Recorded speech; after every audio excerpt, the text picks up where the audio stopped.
دوستی کے لیے دشمنی نے مارا ہے،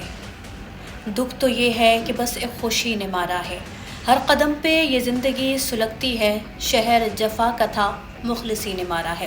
السلام علیکم، میں ہوں سویرا بھٹی اور آج جس موضوع پر بات کرنے والے ہیں وہ کسی سے ڈھکا چھپا نہیں ہے۔ مصطفیٰ عامر قتل کیس، جس میں ایک دوست نے دوسرے دوست کو نہ صرف قتل کیا بلکہ بے ایمانہ تشدد کرنے کے بعد اسے جلا دیا گیا۔ ناظرین، کراچی کی سڑکوں پر جہاں زندگی کے معاملات ہر دن ایک نئی سمت کی جانب جاتے ہیں، وہیں پر 23 سالہ مصطفیٰ عامر کا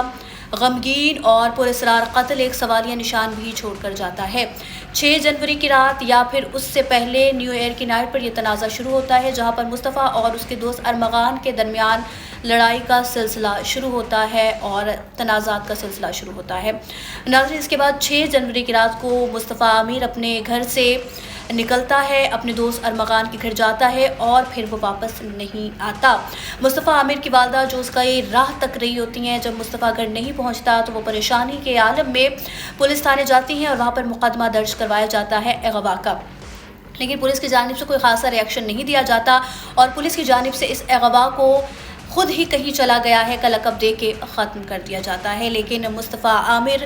کی والدہ، جن کا ایک بیٹا، جن کا بچہ، جن کا لخت جگر نہیں مل رہا، وہ چپ کر کے نہیں بیٹھتی، وہ تمام تر معاملات جو ان کے بس میں ہوتے ہیں وہ کرتی ہیں۔ جیسا کہ مصطفیٰ اور ارمغان کے جو دوست ہیں ان سے پتہ لگایا جاتا ہے، جس میں یہ پتہ چلتا ہے کہ ان کی والدہ کو بتایا جاتا ہے کہ مصطفیٰ اور ملزم ارمغان کے درمیان کافی ٹائم سے تنازع چل رہا ہے۔ اس کے بعد اسی دوران مصطفیٰ عامر کی والدہ کے پاس تاوان کی کال آتی ہے، جس کی اطلاع وہ پولیس کو دیتی ہے اور پولیس کی جانب سے پھر تفتیش کا عمل شروع کیا جاتا ہے، تحقیقات کا عمل شروع کیا جاتا ہے۔ اس کے بعد ناظرین،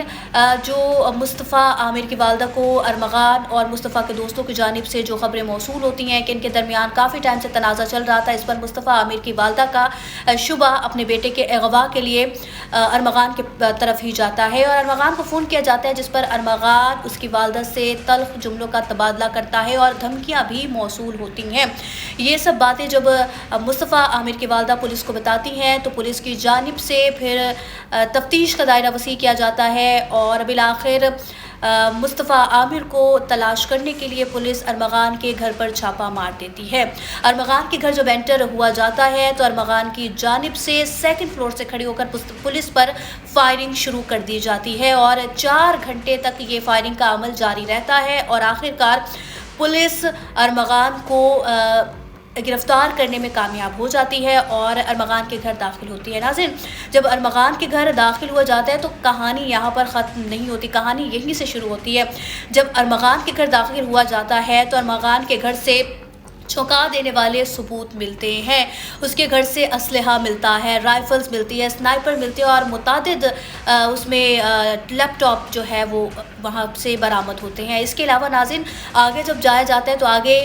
مصطفیٰ کا موبائل فون ارمغان کے گھر سے برآمد ہوتا ہے۔ ناظرین، یہاں پر بات ختم نہیں ہوتی، آگے چل کر پتہ چلتا ہے کہ اسی ارمغان کے گھر میں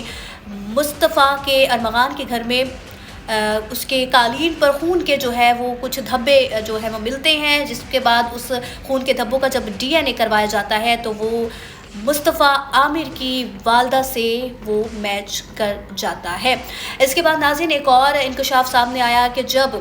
مصطفیٰ عامر کو قتل کیا گیا تو ارمغان گھر میں اکیلا موجود نہیں تھا، ارمغان کے ساتھ اس کا ایک دوست جس کا نام شراز ہے وہ بھی وہاں پر موجود ہوتا ہے۔ پولیس کی جانب سے شراز کو گرفتار کیا جاتا ہے اور دوران تفتیش شراز کی جانب سے بتایا جاتا ہے کہ 6 جنوری کی رات کو مصطفیٰ عامر ارمغان کے گھر آیا، ان دونوں کے درمیان تلخ جملوں کا تبادلہ ہوا اور پھر بات اس حد تک بڑھ گئی کہ بات لڑائی تک آ گئی